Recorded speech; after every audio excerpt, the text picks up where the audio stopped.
ඒයි බට්ටෝ මට මාර වැඩිනේ උනේ බට්ටෝ. ඒ මොකද ගෝරිල්ලෝ අර අල්ලපු ගමේ බෝරුවා. අර සරත් මාමගේ බෝරුවා පුතා බෝරු පුතා.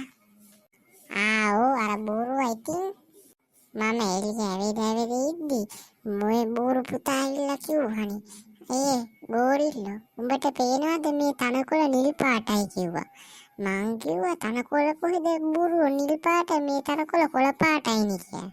ඊපස්සේ නෑ උඹට පේන්නේ නැත්තේ මේ තනකොළ නිල් පාටයි කියලා කිව්වා. මහා බෝරුවෙක් නීති.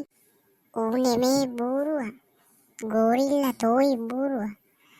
යකෝ ඔබ තමා බෝරුවා. මොකද බෝරුව එක්ක කතා කරන්නේ බොල ගෝරිල්ලෝ බෝරුවමයි තේරුම් ගනි.